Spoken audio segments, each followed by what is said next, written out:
You're listening to the AfterBuzz TV network, now the largest new media platform on the web, and your #1 source for after-show entertainment. Very good, Keith Johnson.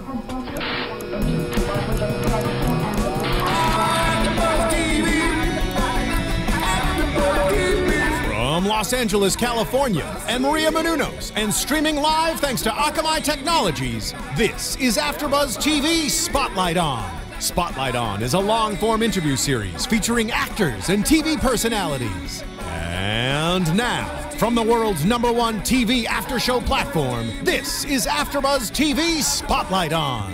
Hey there, AfterBuzzers. Welcome to a very special edition of AfterBuzz TV Spotlight On. I am Matt Lieberman, and joining me today, fantastic actor who's appeared in, in movies and television over, the last several years. Demetrius Grosse is here. Thank you for coming. It's a pleasure to be here, Matt. Thanks for the call and invite me, man. Yeah, I appreciate it. I'm glad that we could do this. I'm a big fan of yours. I love Justified. I'm a huge Justified fan, a huge Banshee fan. I do the after shows for both of those. You were just stunned right now. You were stunned into silence. I mean, yeah, Justified. I mean, yeah, I couldn't believe. I mean, a lot of people are a fan of that show, but I didn't know that you were a fan of that show. Of course I'm a fan of that show. So, I'm always humble, too. I'm never presumptuous that people are a fan of the work that I get a chance to do. I'm always, like, genuinely and authentically surprised when people come up and they're like, oh, man, I loved you as Earl. Da, da, da. It's phenomenal. In fact, one time I was at the bank and this Rastafarian dude came up to me. He was like, yo, man, you're on that show. You know, the Saturday Rig Neck show down there where you playing the country boy and that. And I was like, yeah. He's like, what's the name of that show? And I'm like, Justified. He's like, yeah, man, I love your character. And I was like, oh, wow. So all kind of, different various demographics of people watch Justified. And it was like, wow. Yeah. So I was, that's just an example. Yeah, it's kind of crazy. It's far-reaching. The appeal of that show is pretty universal. Like, you don't have to be any particular kind of person to love good TV or love good movies. So how did you get started acting? Like, where are you from, and how did you get started in your career? Well, I'm originally from Chocolate City, man. I'm from Washington, D.C. Okay. I started acting there, and I guess it was probably like 1994. Okay. I was doing I got the bug when I was doing plays, musical theater plays at Sidwell Friends, where Sasha and Malaya Obama go to school, and we used to do summer musical theater, all the classics. We'd be singing Hello Dolly, we'd be doing Conrad Birdie, we'd be doing what else, Guys and Dolls, all that stuff. Fast forward, went to high school, realized I wasn't good enough at basketball. Sorry, to go to the NCAA. Not everyone can. Right. So, but I was okay at holding a note without going flat. I did go sharp sometimes, but I didn't go flat. And so I just decided to go to college. Went to Howard. Went to Carnegie Mellon. The rest is, the rest. And now I'm in LA for almost like 6-7 years. Did a play about the Tuskegee Airmen in 2010 in New York, and that minuses my LA time. But pretty much, I mean the fast forward story is that, and I've just been here, kind of putting one foot in front of the other. You've been working pretty consistently over the last couple of years.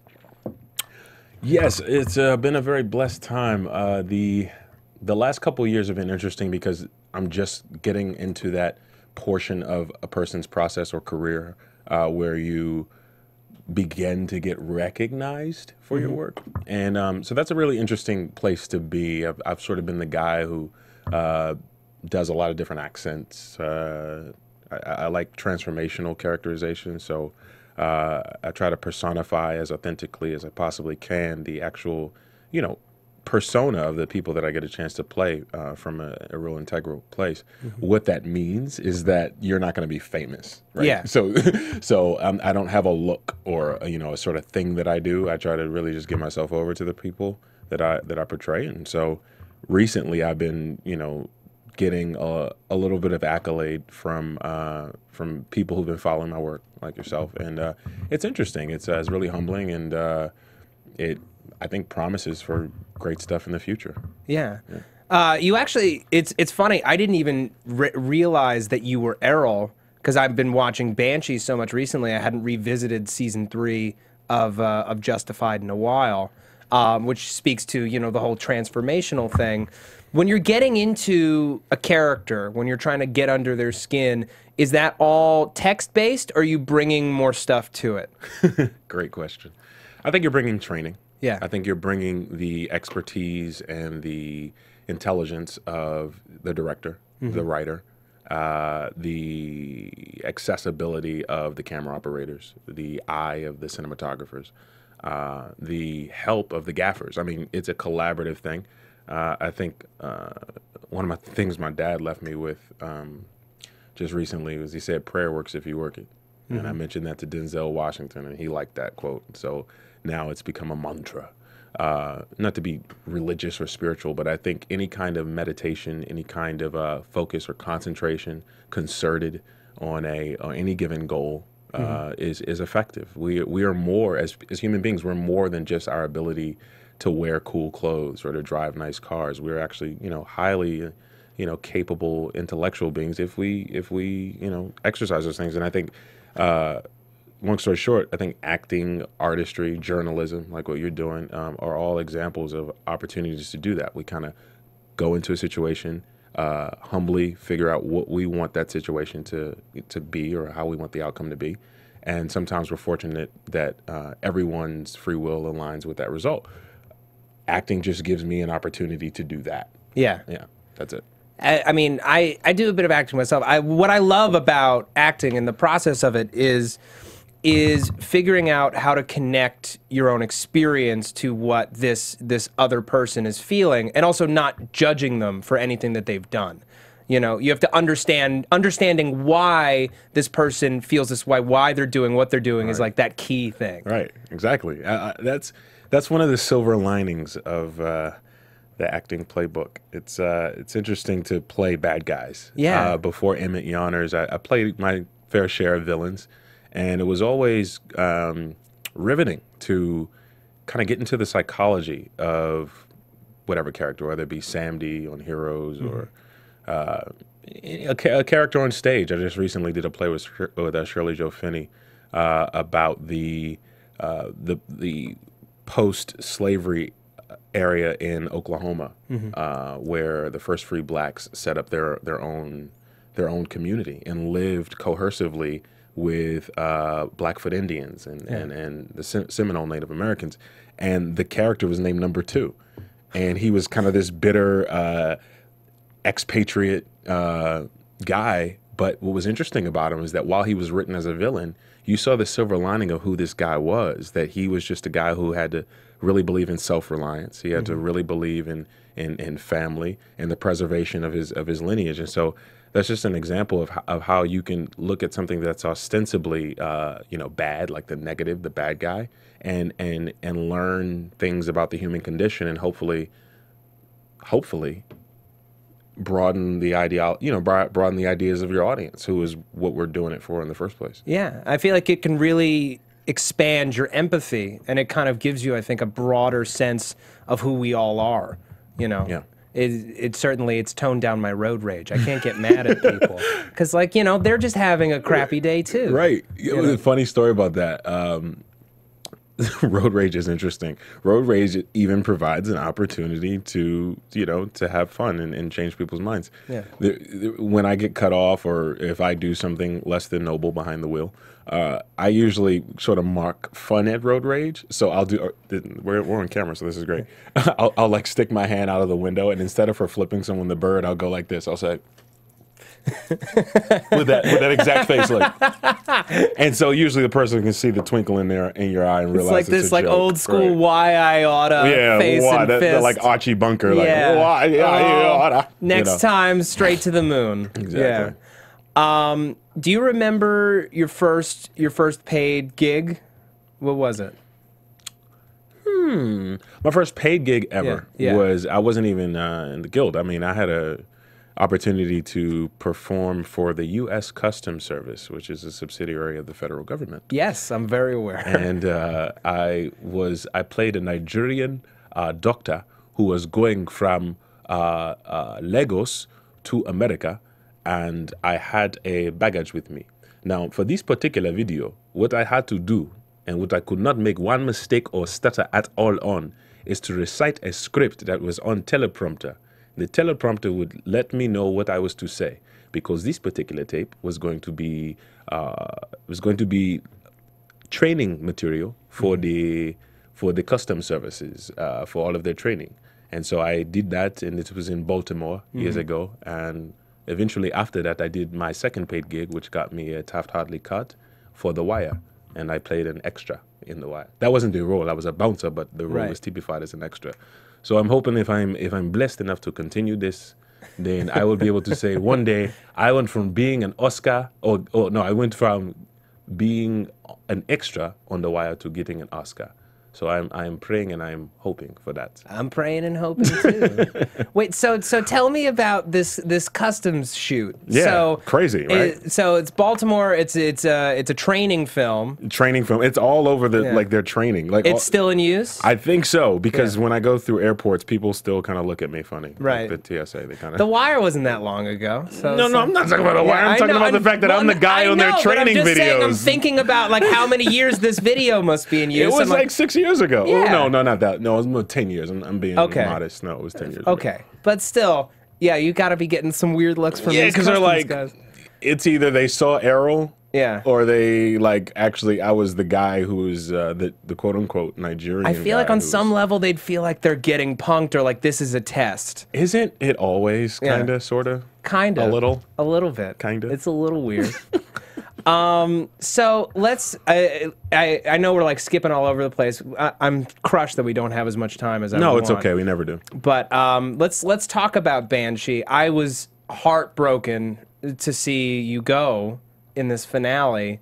We were on the Banshee after show. We were like all debating who it was going to be, and honestly, I was most excited for your story arc next season because I'm like tapping into this level of darkness and having to wrestle with it gives so many opportunities for growth for Emmett, and now Emmett's gone, and I'm like all this story potential is wasted. Well, you know what I hated to do was like have to make up so many stories to people who could kind of smell it coming after episode 9. Mm-hmm. I tried to skate the truth as much as I could without spoiling it. And, you know, they have spoiler blogs. I know. I read them. That was the hardest part of that was, you know, having shot it, knowing what's going to happen, and then having people, you know, who are really invested, our loyal fans. We thank you. We thank you. We thank you. Mm-hmm. We really, really thank you.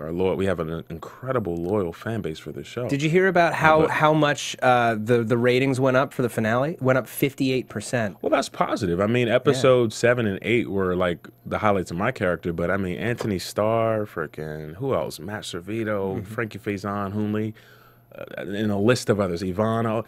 Everybody, Greg, all of them were like, the whole season were pumping. They were doing it. So the fact that the second half of the season we jumped by 53%, I think it speaks volumes. Yeah, absolutely. So tell me about, did you audition for the role or was it an offer? I'm not allowed to disclose that information. No, it was both. It was both. I definitely auditioned.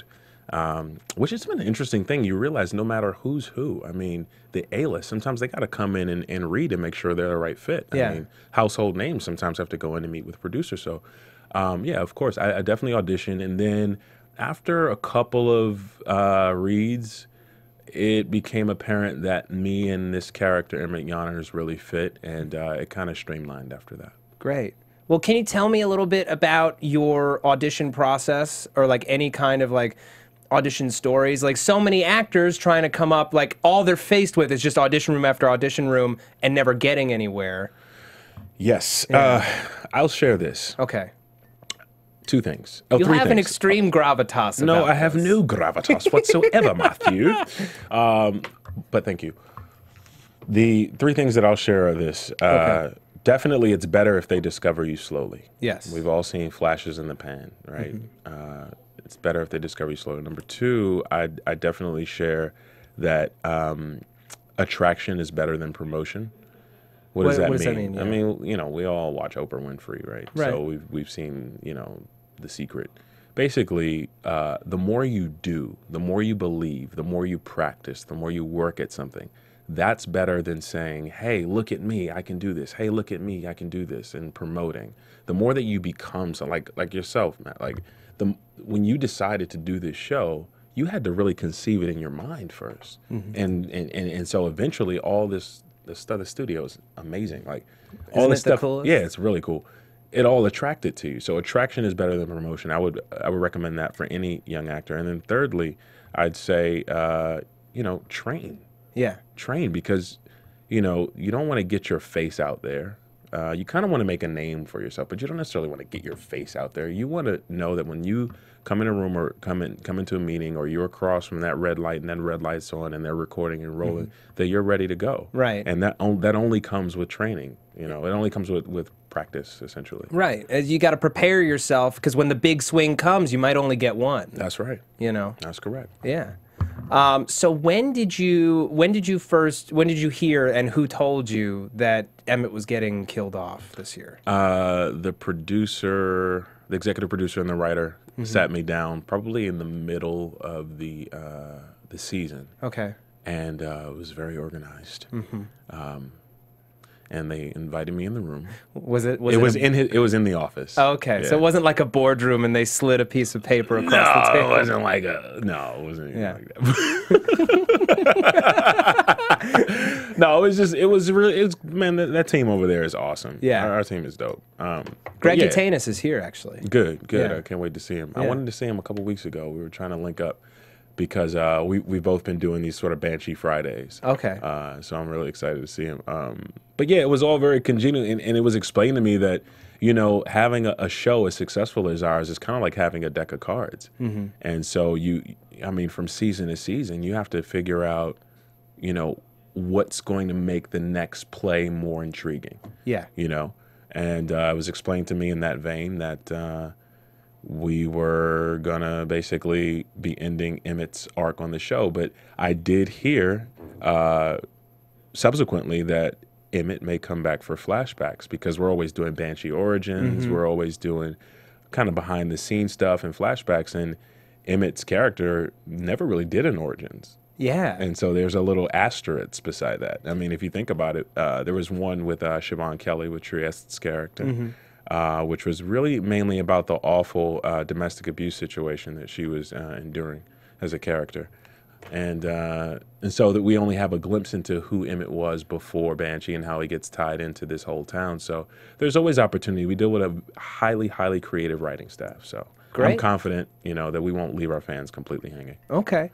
Now, I want to talk about, before we run out of time, you were involved with a documentary about Hurricane Katrina. Absolutely.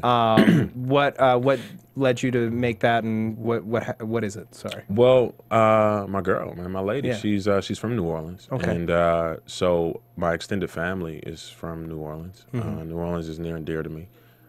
We were fortunate to get Wendell Pierce to be one of the producers. And we highlighted a community there. We did kind of like an anthological documentary. So what does that mean? We traced a neighborhood in Gentilly and in the 7th Ward and Pontchartrain Park, actually. Yeah. And we traced them from tragedy to triumph. So from 2005, when the hurricane hit, through, 2009, 2010, 11. Okay. We followed them rebuilding their community themselves. So what we were able to capture was a grassroots, independent lens at really what happened. I mean, from the murders in Algiers to people being disenfranchised and not getting the help they needed from FEMA to all these things, we were able to kind of highlight in a positive way and in a progressive way. And in a very intimate way. Yeah, You were on the exactly. ground. From a perspective that may not necessarily be as marketable or as commercial as some of the bigger budget documentaries that have been done. So we're very proud of it. And if anybody's out there who's interested in it, Where can they find it? Right now, you can not find it. We have trailer and teaser, and we've been very specific about the placement of it. We have purposefully not done the festival circuit. Okay. We did have a major network looking at it. They passed on it because they had 2 other documentaries in the pipeline for that subject matter. But it highlights any community along the Gulf Coast, which is a significant, 1/4 of America. Yeah. So I think it's very pertinent. It's very timely. and hopefully it'll find a home. It's called Last Cry for Katrina. Okay. Bringing back the Big Easy. Is there a URL where people can find more information? They can reach out to conservatorymediagroup.org. Okay. conservatorymediagroup.org, and they can email us. Great. At info@conservatorymediagroup.org if they are interested in perhaps screening or taking a look at the documentary to see if it's right for them. That's awesome. So, do you have any other projects on the horizon? Sure. Yeah. Definitely. What's going on? Oh, wow. I'm flattered you asked. I have a great little, it's not little, it's actually huge. But I try to keep myself as modest as possible at all costs. It's a good way to be. But it's a really cool show. Matt Nix put together. We play surgeons in an ER, and a lot of people look at surgeons. Matt Nix, creator of Burn Notice. Exactly. Yeah. So we did this cool show, and it's basically a bunch of guys and girls who are ER doctors and nurses. And these guys are basically the rock stars of medicine, right? And what we delve into and typify in our show is not necessarily just the medicine, but how they balance their life outside of the ER. Yeah. How the decisions that they have to make regarding, I mean, let's be honest. I mean, what they have to regard in terms you're of wrestling with some serious demons. Healthcare, whether to help people who may be disenfranchised, who may not have healthcare, who need immediate emergency assistance. Yeah. These, these watershed type of situations that they find themselves in. So I thought it was a really interesting show. So when I was asked to be a part of it, I had to jump to it. It's a USA thing. It's a USA thing. Do you know when that's coming out, or if it's? I couldn't give you a date, but That's okay. stay tuned. It's coming. Okay. Lord willing, it'll come. All right, great. Well, But that, and so a couple of other things. But that's that thing I'm really proud of. And of course, like you mentioned, the documentary, and I'm writing a feature picture right now. So that's great. Can you tell us anything about it, or just that it's kind of a French New Wave film, art house, kind of, let's say, I don't know, it's existentialistic. It borrows from Jean-Paul Sartre, it borrows from Samuel Beckett, it borrows from Alfred Hitchcock, it borrows from Woody Allen and Spike Lee. That's awesome. It's cool. It's coming along. It's on its 37th draft. Okay. Hey, man, I'm not going to rush you. I want to see it when it's ready. I don't want to rush this one either. Yeah. No. Well, that's awesome. Well, we have to wrap up soon, but I just have a few more questions. Shoot away. Yeah. We both blocked out this time to get here, so don't feel rushed. I know. Right. I wanted an hour, and this is what we got. Can you think of your a career highlight? Like, what was just the thing that stands out in your mind? Like, this is maybe the best thing I've gotten to do, or the coolest thing I've gotten to do as a performer. Episode 8 in Banshee. Yeah. And I think it was like 3/4 through the episode, there was a moment when I watched, because I didn't see any of it until it aired and was broadcast. And the guys above the line were vigilant about making sure everything stayed under tight wraps with that. And I actually appreciated that in the long run.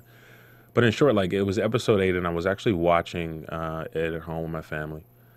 And there was a split second where I looked at Emmett sitting in the chair talking to Anthony's character, and I really didn't even see myself anymore for a quick second. Like, I actually saw a character who was grappling with something. Usually when you're watching yourself or you're going over your in any profession, whether it's you being a journalist and you watch the tape from a show, you're like, you kind of are your worst critic. I don't like that word. You're your most stringent critic, right? Yeah. I am as well, as we all are. But when I was watching that particular episode, I think it was Evil for Evil? I really was proud specifically of the characterization of the character. I couldn't really hide behind much with this guy. I bulked up a little bit. You see, I'm not really that skinny. They frame you on that show as like a monster. Yeah, they love giants on that show. Exactly. And Geno Seegers is going to kill it next year. Anyway, but yeah, man, I bulked up a little bit, said some prayers, and shaved my beard. I usually rock a beard. Yeah. So it was an opportunity to just really see me my characterization in that particular episode, and I was very proud of that. I was able to. I didn't have anything to hide behind, but I was just like, you know, well, that's. This is something real is happening on that camera. Oh, absolutely. And honestly, it was a season highlight to watch, and your performance is just devastating. I thank you in that episode. And then I guess my last question is: do you have what is a piece of advice? Because I love a lot of the advice you've been passing down. I don't have any advice. You've had at least 2 sayings in the last half hour. Okay. But I'm just saying, what is a piece of advice you wish you'd had when you moved to LA? You know, 6-7 years ago, or like when you started acting. I just. Yeah, search yourself. You are great. You are great. Like, you are great. Know that, and do not allow people that are bigger than you, and some of these people are bigger than you, do not allow them to allow you to depreciate your worth. You are good enough. Don't move to LA to be a model. Don't move to LA to be a writer. Don't move to LA to be a producer. Don't move to LA to be an actor. Be that already, and let this town, which is an awesome town, be a platform for that. But don't wait for this town to validate that. It's too much responsibility. This town's got a lot more responsibility than to make you that. Yeah. I think you own that within yourself. There you go. All right. I don't know. No, that was good. And again, gravitas. Gravitas. What does that mean? I gotta look that up on my. I mean, in so many words, it's basically it's like you said, attraction versus promotion. It's basically it's an intensity that requires people to listen and absorb what you say. That's gravitas. I want to thank you, Demetrius Grosse, for coming on the show. The documentary is called Last Cry for Katrina. Check it out at www.conservatorymediagroup.org. Okay, and do you have a Twitter?